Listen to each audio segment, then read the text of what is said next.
26 फरवरी महाशिवरात्रि के दिन प्रकृति के अनमोल खजाने को अपने घर में लेकर आ जाना। आपकी गरीबी उसी दिन से दूर हो जाएगी दोस्तों। 12 साल बाद इस बार प्रयागराज में कुंभ का आयोजन हो रहा है और अब चल रहा है फाल्गुन का महीना और शिवरात्रि आने में बस कुछ ही दिन शेष रह गए हैं। शिवरात्रि से पहले अपने घर लेकर आ जाना, यह एक चीज आपकी गरीबी जन्म जन्म के लिए दूर हो जाएगी। नमस्कार दोस्तों, स्वागत है आपका दिव्य ज्योति चैनल पर।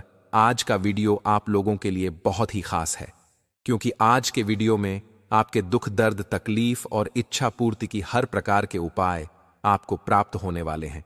क्योंकि आज के वीडियो में बताई गई हर एक जानकारी शास्त्रों के अनुसार बताई जाएगी। हमारे हिंदू धर्म में शिवरात्रि का सबसे ज्यादा महत्व है।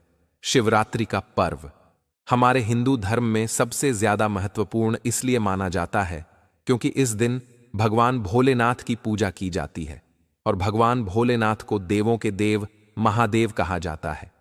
जो भी महादेव से अपनी कामनाओं की पूर्ति के लिए पूजा पाठ करते हैं, उन पर महादेव अपनी कृपा दृष्टि कर देते हैं। महादेव इतने भोले हैं कि अपने भक्तों को बिन मांगे ही सब कुछ दे देते हैं।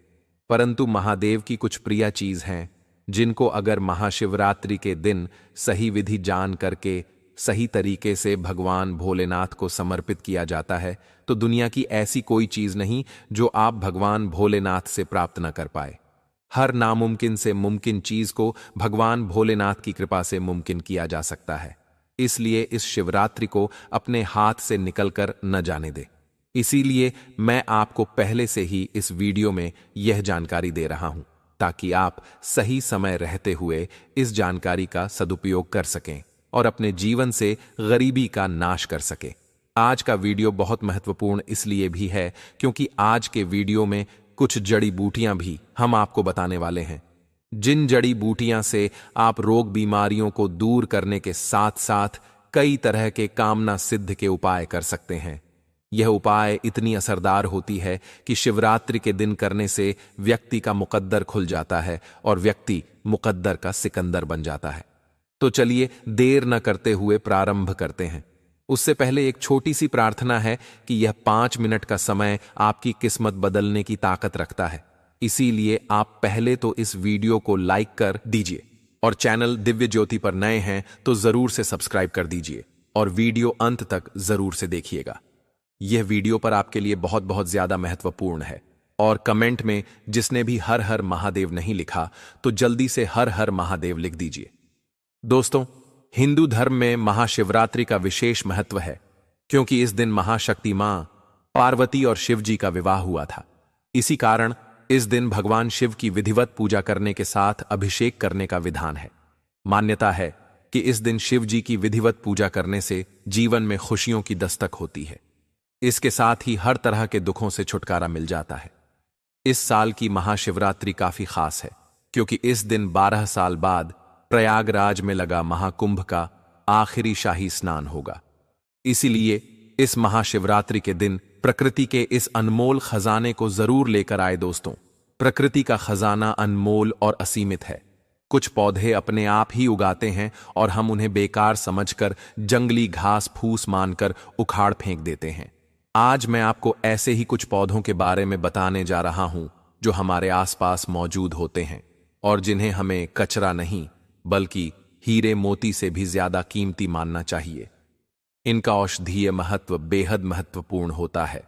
दोस्तों, महाशिवरात्रि के दिन आपको क्या क्या जरूर ही खाना है और क्या क्या आपको नहीं खाना है, इस वीडियो में हम आपको विस्तार से यह जानकारी बताएंगे कि महाशिवरात्रि के दिन ऐसी कौन सी शिवलिंग पर ऐसी कौन सी चीज चढ़ा देना है या फिर ऐसी कौन सी चीज आपको खा लेना है जिससे आपको लाभ ही लाभ हो, आपको धन दौलत की प्राप्ति हो।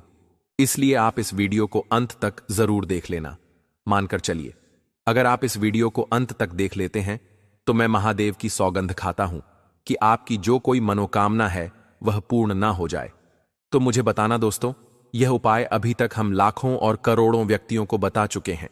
इसीलिए इस उपाय को आपको भी हम बता रहे हैं और आपसे एक विशेष अनुरोध है कि इस वीडियो को ज्यादा से ज्यादा शेयर करें जिससे कि हर एक भारतीय नागरिक तक जरूर पहुंचे और कमेंट में हर हर महादेव अवश्य लिखें। दोस्तों, आपको कौन सी चीज है जो भूलकर भी नहीं खानी चाहिए, क्योंकि इस बार महाशिवरात्रि का व्रत 26 फरवरी को है जी। व्रत के दौरान हमारी माताएं बहनें महाशिवरात्रि का व्रत रखती हैं और उनका व्रत खंडित ना हो जाए। इसके लिए माता बहनों को इन बातों पर विशेष ध्यान करना चाहिए कि वह क्या खा रही हैं और क्या नहीं खा रही है। दोस्तों, महाशिवरात्रि साल भर में सिर्फ एक ही बार पड़ती है और इस दिन किए गए उपाय एवं कार्य से लाभ ही लाभ होता है। भगवान महादेव की कृपा विशेष रूप से होती है। दोस्तों, आपको बता दें कि अगर शिवरात्रि के दिन कुछ ऐसा या वैसा खा लिया जाए तो महादेव का क्रोध का सामना करना पड़ता है उस व्यक्ति को। इसलिए दिव्या ज्योति चैनल आपसे विशेष अनुरोध करके कहना चाहेगा कि इस वीडियो को पूरा देख लेना और यह अच्छे से जान लेना कि महाशिवरात्रि के दिन आपको क्या खाना है और क्या नहीं खाना, क्योंकि एक छोटी सी गलती महादेव को आपसे रुष्ट करा सकती है और एक छोटा सा कार्य आपको महादेव के करीब ला सकता है। महादेव की कृपा प्राप्त करने के लिए शिवरात्रि का पर्व साल का सबसे बड़ा पर्व माना जाता है। इस दिन व्रत किया जाता है दोस्तों। यह साल भर का सबसे बड़ा पर्व होता है महादेव को प्रसन्न करने का।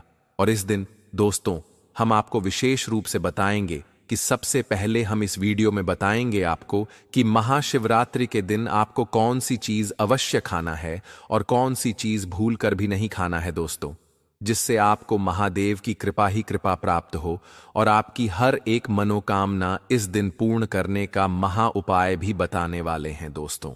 और इस वीडियो में हम यह भी बताएं कि शिवरात्रि के दिन महादेव पर ऐसी कौन सी वस्तु चढ़ा देने से लाभ ही लाभ होगा दोस्तों।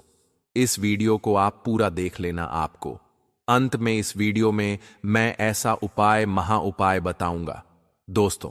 मैं यह बताऊंगा कि आपको महादेव के ऊपर ऐसा क्या चढ़ा देना है जिससे आपकी मनोकामना बहुत जल्दी या फिर हल्की हल्की पूर्ण हो जाएगी। दोस्तों, 26 फरवरी 2025 को महाशिवरात्रि का त्योहार है दोस्तों।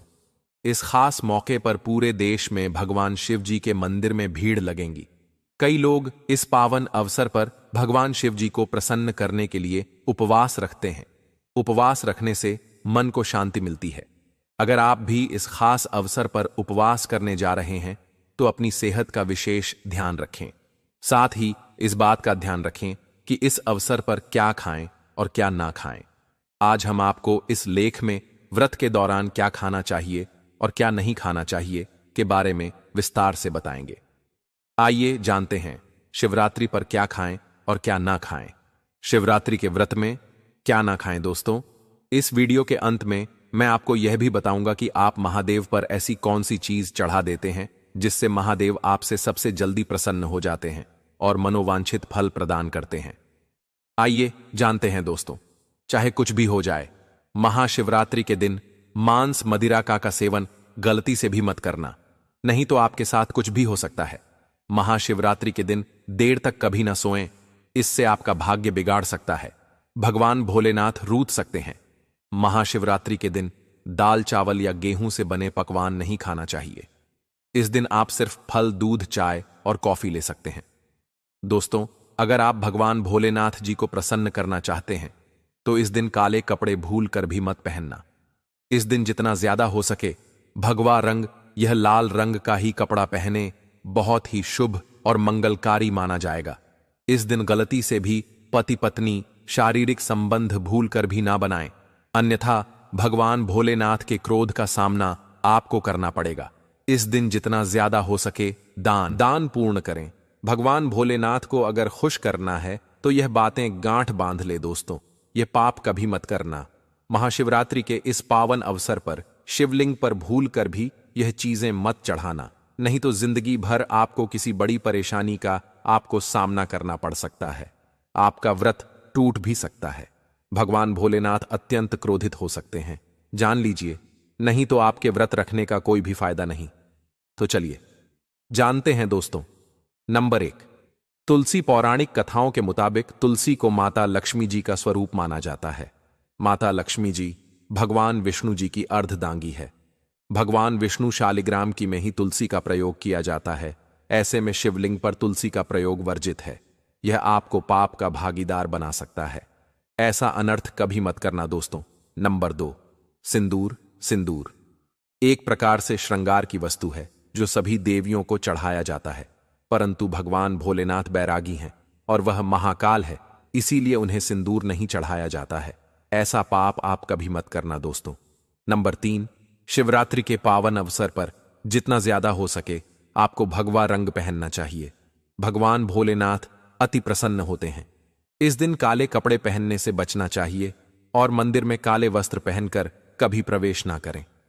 दोस्तों, नंबर 4, हल्दी। सभी देवी देवताओं की पूजा में हल्दी का उपयोग किया जाता है, लेकिन कुछ का मानना है कि विनाश के देवता भगवान भोलेनाथ जी को अर्पित नहीं करना चाहिए, क्योंकि हल्दी सौभाग्य का प्रतीक है। दोस्तों, 5 केतकी के फूल, पौराणिक कथा के मुताबिक केतकी के फूल भी शिवलिंग पर नहीं चढ़ाना चाहिए, क्योंकि एक बार केतकी के फूल भगवान ब्रह्मा के झूठ में साथ दिया था। यह बात जानकर भगवान भोलेनाथ ने क्रोध में आकर केतकी के फूल को श्राप दे दिया। दोस्तों, नंबर 6, नारियल पानी। एक पौराणिक मान्यताओं के अनुसार ऐसा कहा जाता है कि शिवलिंग पर नारियल पानी नहीं चढ़ाना चाहिए, क्योंकि यह शुभ नहीं माना जाता। दोस्तों, नंबर 7, शंख जल। भगवान भोलेनाथ ने शंखचूर्ण नाम के असुर का वध किया था।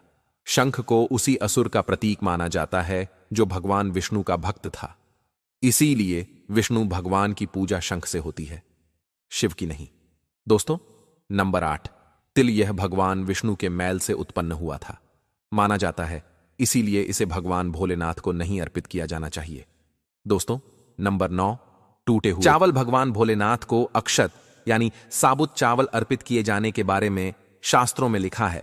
टूटा हुआ चावल अपूर्ण और अशुद्ध होता है, इसीलिए यह भगवान भोलेनाथ को नहीं चढ़ता।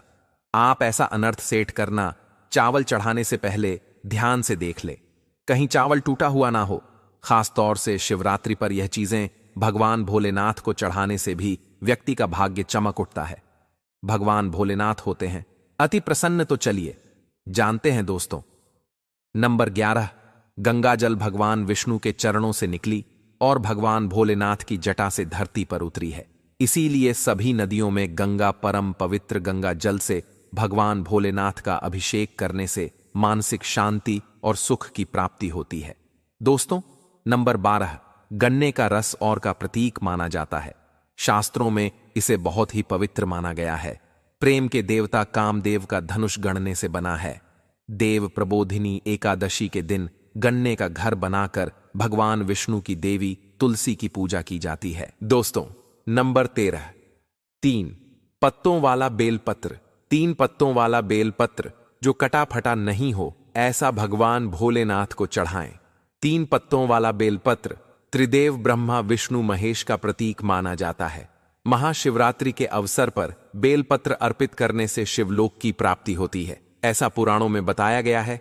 दोस्तों, नंबर 14, धतूरे का फूल। धतूरे के फल के समान धतूरे का फूल भी भगवान भोलेनाथ को प्रिय है। इसका कारण यह है कि यह सफेद होता है और औषधीय कारणों से गुणकारी होता है। मानसिक शांति के लिए धतूरे के पुष्प को शिवलिंग पर अर्पित करें। दोस्तों, नंबर 15, चांदी के नाग नागिन के जोड़े। कि ग्रहों के अशुभ प्रभाव के कारण घर में सुख शांति की कमी और आर्थिक परेशानियों को दूर करने के लिए महाशिवरात्रि के अवसर पर भगवान भोलेनाथ को नाग नागिन के जोड़े समर्पित करें। इससे काल सर्प और नाग दोष समाप्त होता है। दोस्तों, नंबर 16, धतूरा। भांग की तरह धतूरा भी एक जड़ी बूटी है। भगवान भोलेनाथ के सिर पर छड़े विष के प्रभाव को दूर करने के लिए धतूरे का प्रयोग भी किया गया था, इसीलिए भगवान भोलेनाथ को धतूरा भी प्रिय है। महाशिवरात्रि के अवसर पर शिवलिंग पर धतूरा अर्पित करें, इससे शत्रुओं का भय दूर होता है, साथ ही धन संबंधी मामलों में उन्नति होती है। दोस्तों, नंबर 10, भांग। भगवान भोलेनाथ ने हलाहल विषपान किया। इस बीज के उपचार के लिए कई तरह की जड़ी बूटियों का प्रयोग देवताओं ने भी एक है, इसीलिए भगवान भोलेनाथ को अत्यंत प्रिय है और से शिवरात्रि के अवसर पर भांग के पत्ते को पीसकर दूध या जल में घोलकर भगवान भोलेनाथ का अभिषेक करें तो रोगों से मुक्ति मिलती है। दोस्तों, अब बात करते हैं कि आपको महाशिवरात्रि व्रत में क्या खाना। देखिए दोस्तों, जो महाशिवरात्रि होती है वह गंगा जल की हर एक बूंद की तरह पवित्र मानी गई है, शुभकारी मानी गई है। हमारे हिंदू परंपरा में शिवरात्रि का बहुत महत्व है, और यह पर्व फाल्गुन मास के कृष्ण पक्ष की चतुर्दशी को मनाया जाता है। भगवान भोलेनाथ भोले भंडारी हैं। वे एक लोटा जल से भी प्रसन्न हो जाते हैं, मात्र एक बेलपत्र से भी अति प्रसन्न हो जाते हैं। लेकिन भगवान भोलेनाथ शीघ्र ही गुस्सा भी हो जाते हैं। जहां भगवान भोलेनाथ को कुछ चीज प्रिय है, तो वहीं कुछ चीज आप यह भी हैं, कुछ चीज ऐसी हैं जिनका भगवान भोलेनाथ की पूजा में अगर इस्तेमाल ना किया जाए तो भगवान भोलेनाथ का पूजन अधूरा रह जाता है। वही कुछ चीजें ऐसी होती हैं जो अगर अनजाने में आप भगवान भोलेनाथ को अर्पित कर देंगे तो उससे भगवान भोलेनाथ आपसे रुष्ट हो जाएंगे। इसीलिए भगवान भोलेनाथ की पूजा करते समय कुछ बातों का विशेष ध्यान रखना चाहिए। आज के इस वीडियो में हम आपको बताएंगे कि महाशिवरात्रि के पावन पर्व पर क्या करें, क्या ना करें, कौन सी ऐसी वस्तुएं हैं जो भगवान भोलेनाथ को अति प्रिय है और कौन सी ऐसी वस्तु है जो भगवान भोलेनाथ को बिल्कुल भी प्रिय नहीं है, और कौन सी वस्तु है जो भगवान भोलेनाथ को भूल से भी अर्पित नहीं करना चाहिए। दोस्तों, सबसे पहले जानते हैं कि महाशिवरात्रि के पावन पर्व पर क्या करना चाहिए जिससे कि भगवान भोलेनाथ और माता पार्वती का आशीर्वाद आपको प्राप्त हो। महाशिवरात्रि के दिन भगवान भोलेनाथ की पूजा सफेद या लाल रंग के वस्त्र धारण करके ही करें। सफेद और लाल रंग के वस्त्र धारण कर भगवान भोलेनाथ का पूजन करना बहुत ही शुभ माना जाता है। यदि संभव हो तो इस दिन पूजा में बिना सिले हुए वस्त्र पहने महाशिवरात्रि के पावन पर्व पर भगवान भोलेनाथ की शिवलिंग का पूजन अवश्य ही करें। शास्त्रों के अनुसार महाशिवरात्रि के दिन ही भगवान भोलेनाथ शिवलिंग के रूप में प्रकट हुए, इसलिए इस दिन शिवलिंग का पूजन करना सबसे ज्यादा श्रेष्ठ माना जाता है। शिवलिंग का पूजन करने से भगवान भोलेनाथ और माता पार्वती के असीम कृपा प्राप्त होती है।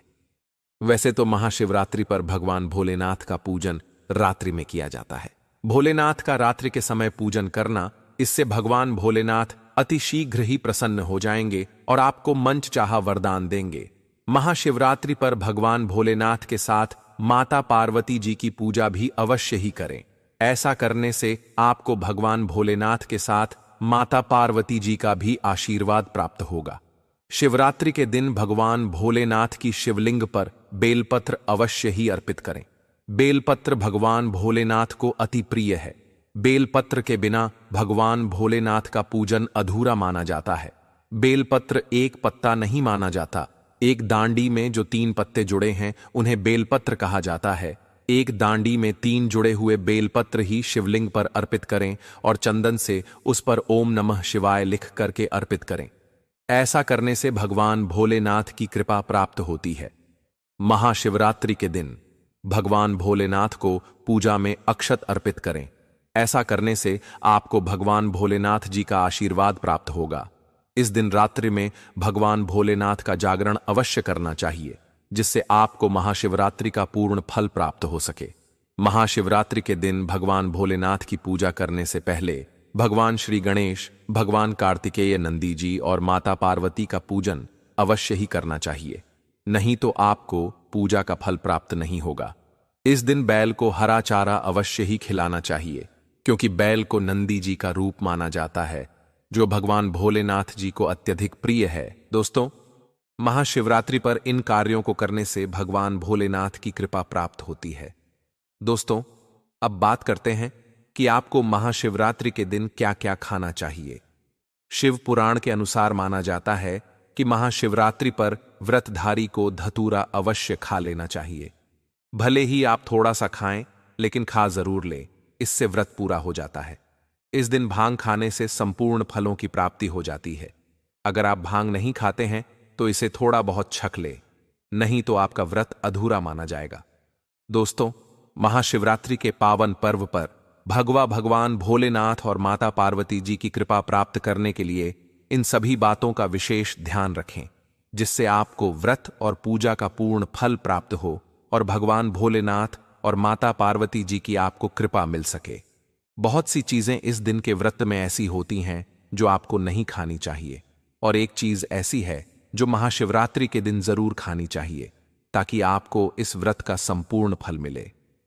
महाशिवरात्रि के दिन बहुत से लोग व्रत रखते हैं। बेला उपवास रखकर कई लोग साथ भी भोजन करते हैं। महाशिवरात्रि का व्रत अगर आप रखते हैं तो ध्यान रखें, शरीर में पानी की कमी ना हो। इसके लिए अनार या संतरे के जूस का सेवन कर सकते हैं, लेकिन गन्ने का जूस मत पीजिए। महाशिवरात्रि के दिन फलाहार में सेब, संतरा, पपीता, केला, खीरा वगैरह खा सकते हैं। अब ध्यान से उन उपायों को सुनिए जो शिवरात्रि के दिन किए जाते हैं। बहुत ही सुंदर से उपाय हैं। तो सबसे पहले वीडियो को लाइक करके चैनल दिव्य ज्योति को सब्सक्राइब जरूर से कर लीजिए और कमेंट में हर हर महादेव जरूर लिख दीजिए। अब मैं आपको एक छोटे से पौधे के बारे में बताने जा रहा हूं, जो मेरे घर के आसपास यह पौधा बहुत मात्रा में पाया जाता है और मैं चाहता हूं कि आपको भी इसकी जानकारी हो। अब मैं आपको बताऊंगा कि इस पौधे का नाम क्या है और इससे हमें क्या क्या फायदे होते हैं। इस पौधे के बारे में जानकर आप हैरान रह जाएंगे और इसे कभी भी कचरा समझकर उखाड़कर नहीं फेंकें। हमारे यहां इस पौधे को छोटा धतुरा के नाम से जाना जाता है। विभिन्न गांव और शहरों में इसे अलग अलग नामों से पहचाना जाता है। कहीं इसे छोटा, गोखुर खाखरा, शंखा होली या कांथू कहते हैं। अंग्रेजी में इसे कोकल कहा जाता है। गांव में अक्सर बच्चों ने इसे एक दूसरे के कपड़ों में चिपकाकर खेला होगा। बचपन से लेकर आज तक हम सब इस पौधे के साथ बड़े हुए हैं। यह पौधा खेत खलिहान में आमतौर पर पाया जाता है। अगर स्पष्ट शब्दों में कहूं तो हीरा ब सोने चांदी हीरे मोती से भी ज्यादा कीमती होता है। आज मैं आपको इसके बीज के बारे में भी बताऊंगा। इसके बीज कांटे युक्त होते हैं और जनवरी या फरवरी के महीने में बीज आने लगते हैं। पहले यह हरे रंग के होते हैं और धीरे धीरे भूरे रंग के हो जाते हैं और ये बहुत ही औषधि है गुणों का भंडार होते हैं। दोस्तों, शायद आपको पता नहीं होगा कि ये एक बहुत ही अच्छी जड़ी बूटी भी है, अमृत तुल्य है, महाशक्तिशाली है। इस जड़ी बूटी के आगे बड़ी बड़ी डॉक्टरी या मेडिसिन भी फेल हो जाती है। तो अब से आप सभी इसे कचरा या सिर दर्द समझकर ना फेंके। यह एक पावरफुल जड़ी बूटी है जो कि बरसात के मौसम में अपने आप ही लग जाती है। कांटे युक्त इसके फल होते हैं। दोस्तों, हम सभी को भारत भूमि को धन्यवाद करना चाहिए। हम ऐसे देश में रहते हैं जहां आज भी यत्र तत्र सर्वत्र जड़ी बूटियां हर जगह फैली हुई हैं। इन्हीं जड़ी बूटी के लिए विदेशी लोग तरसते हैं कि कहीं से उन्हें यह पौधा मिल जाए। तो ईश्वर का हमें धन्यवाद करना चाहिए कि हम ऐसी भारत भूमि में आज भी रहते हैं जहां पर अमृत की तरह शक्ति रखने वाले पेड़ पौधे आज भी मौजूद हैं। दोस्तों, आप सभी देख लीजिएगा कि एक दिन ऐसा जरूर आएगा जब हर कोई इन पेड़ पौधों को अपने गले लगाएगा, जड़ी बूटियों को गले में पहने और अंग्रेजी दवाइयों को छोड़ करके इन्हीं की तरफ दौड़ता हुआ चला आएगा, क्योंकि जड़ी बूटियों में अमृत होता है, साक्षात ईश्वर का वास होता है। अभी तक यह जानकारियां अनभिज्ञ थीं, लोगों को पता नहीं थी, लेकिन दिव्या ज्योति के माध्यम से हम हर किसी को जागरूक करने का पूरा प्रयास कर रहे हैं, ताकि लोग अंग्रेजी दवाओं से शरीर को सही जल्दी कर लेते हैं, लेकिन बाद में बहुत ही जल्दी शरीर अंग्रेजी दवाई के सहारे चलने लगता है। ऐसी दवा शरीर को जीते जी ही मार देती है, लेकिन पेड़ पौधों से निकला अमृत शरीर को अमर बना देता है, ताकतवर बना देता है, बुढ़ापे में भी जवानी की शक्ति रखता है। तो चलिए अब मैं आपको बताता हूं कि किन किन बीमारियों में यह फायदेमंद है। देखिए, इसकी जो पत्तियां होती हैं उन्हें पीस करके अगर इनका रस निकाल करके अपने बालों में लगाया जाए तो आपके बालों का गंजापन दूर हो जाता है, नए बाल उगना शुरू हो जाते हैं। बालों के लिए यह एक अमृत का काम करता है। दोस्तों, इसे कोई भी लगाता नहीं है, बल्कि यह आसानी से सड़क के किनारे या खाली स्थानों पर अपने आप ही उग जाते हैं। यह पौधा अगर आपके आसपास में मौजूद है और अगर किसी को सर दर्द की बहुत ज्यादा परेशानी है तो इसके पत्तों को पीस करके 2 से 3 बूंद रस के अंदर दही मिलाकर कि अगर आप सिर के ऊपर मालिश करते हैं तो आपको आराम मिलता है। अक्सर मौसम बदलने से सर्दी खांसी हो ही जाती है और यहां तक कि बड़ों को भी हो जाती है। इसके पत्तों को छांव में सुखाकर दूध के साथ सेवन करने से सर्दी खांसी तुरंत ही खत्म हो जाती है। दोस्तों, यह हर प्रकार की कमजोरी को दूर करने के लिए भी रामबाण का कार्य करता है। देखिए, आजकल के समय में ज्यादातर लोग कमजोरी की समस्या से परेशान हैं, क्योंकि हमारा लाइफस्टाइल इतना ज्यादा खराब हो चुका है कि हम अपने शरीर की ओर ज्यादा ध्यान ही नहीं दे पाते, सारे पोषक तत्व उन्हें नहीं पहुंचा पाते। तो चलिए जानते हैं कि कैसे इसका सेवन करना चाहिए। तो इनके पत्तों को सबसे पहले सुखा करके एक चूर्ण बना लें और फिर दूध के साथ सेवन करने से आपके अंदर यौन शक्ति बढ़ती है कमजोरी दूर हो जाती है। बहुत ही सिंपल सा उपाय है दोस्तों, आप इसका इस्तेमाल कर सकते हैं। यह मर्दों में ढीलेपन को भी दूर करता है, बहुत ही कारगर सिद्ध होता है। तो दोस्तों, आगे बढ़ने से पहले आप सभी से उम्मीद करता हूं और एक रिक्वेस्ट करता हूं कि वीडियो को लाइक करके चैनल को सब्सक्राइब कर दीजिएगा और कमेंट बॉक्स में जय श्री राम तुरंत लिख दीजिएगा। दोस्तों, इस वीडियो को लाइक करने का कोई भी चार्ज नहीं लगता है और चैनल दिव्य ज्योति को सब्सक्राइब करने से आपको हर रोज बिल्कुल मुफ्त में जानकारियां मिलती चलिए जानते हैं। और अब मैं आप सभी को इस पौधे का एक और चमत्कारी उपाय बताता हूं। चर्म रोग पर इसका रस लगाने से धीरे धीरे चर्म रोग बिल्कुल ही समाप्त हो जाता है, ठीक हो जाता है। दोस्तों, अक्सर फोड़े फूसी बच्चों को लग ही जाते हैं या फिर घाव हो जाते हैं, तो उसमें भी इसकी पत्तियों का पेस्ट लगाएं। थोड़ी ही देर में फूंसी ठीक हो जाती है। चेचक के जो दाग होते हैं उनमें भी यदि इन पत्तियों का रस लगाया जाए तो दाग धब्बे बिल्कुल ही दूर हो जाते हैं, घाव ठीक हो जाते हैं। ऐसा कहा जाता है कि नासूर तक इस रोग से ठीक हो जाता है। तेल कैसे बनाना है, चलिए अब मैं यह बताता हूं कि बालों के लिए तेल कैसे बनाया जाए। इसका तो आप किसी भी प्रकार का जो भी तेल इस्तेमाल करते हैं उसमें आप इसके रस को मिला लें और फिर अपने बालों पर अप्लाई करें। आप जो भी तेल का इस्तेमाल करते हो, चाहे नारियल तेल हो या सरसों तेल हो, सबसे पहले छोटे गोखुर की कुछ पत्तियां लें और इस तेल में डाल करके तेल को गर्म कर लें, उबाल लें और उसे छान करके हर रोज अपने सिर के स्कल्प में मालिश करें।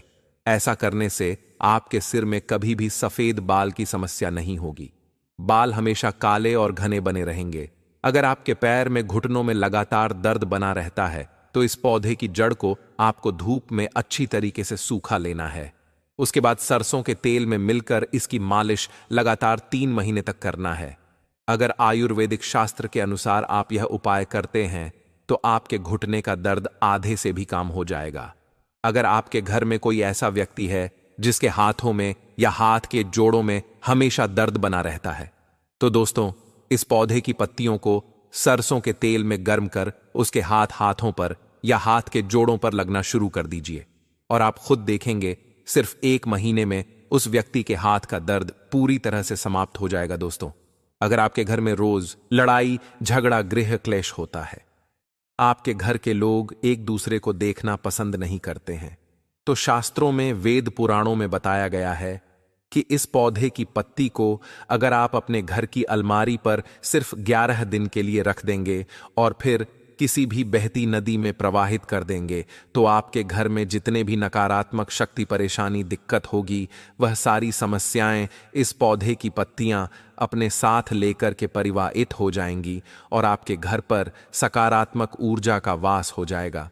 जिस घर में भी सकारात्मक ऊर्जा का वास होता है उसे घर में देवी देवताओं का आशीर्वाद बना रहता है। दोस्तों, अगर आपको बुरे सपने आते हैं, आप बहुत बेचैन रहते हैं या आपको लग रहा है कि आपके आसपास किसी बुरी आत्मा का साया है, तो बस एक काम कीजिएगा कि इस पौधे की जड़ को आपको कहीं से भी प्राप्त कर लेना है और उसको अपने सोने वाले गद्दे के नीचे आपको दबाक रख देना। दोस्तों, सिर्फ इतना उपाय करने भर से इस तरीके की परेशानियों से आपको अवश्य ही मुक्ति मिल जाएगी। कोई भी बुरा साया जो आपके पीछे पड़ा होगा वह पूरी तरह से आपसे दूर हो जाएगा। जितने भी पुराने और ऋषि हैं वह इस उपाय को अवश्य ही लोगों को बताते थे। दोस्तों, एक व्यक्ति का पूरा जीवन निकल जाता है अपना सपनों का घर तैयार करने में, लेकिन शायद आपको यह पता नहीं होता है या अनजाने में आप जहां भी घर बनाना जा रहे हैं वहां पर पहले से ही कोई नकारात्मक शक्ति होती है जिसकी वजह से आपका पूरा जीवन परेशानियों से गुजरता है। और अगर आप ऐसी समस्याओं से मुक्ति पाना चाहते हैं, आप चाहते हैं कि आपके सपनों का घर हमेशा सुरक्षित रहे, तो घर बनने से पहले जब आपके घर की नींव पड़ रही हो उसमें इस पौधे की 11 पत्ती को रख दीजिएगा। अगर आप ऐसा करते हैं तो यकीन मानिए दोस्तों, कभी भी आपके घर पर कोई नकारात्मक शक्ति का वास नहीं होगा। आपका घर बुरी ताकतों से हमेशा सुरक्षित रहता है। तो यह थी आज की जानकारी। वीडियो अच्छा लगे तो वीडियो को लाइक करके चैनल दिव्य ज्योति को सब्सक्राइब जरूर करें।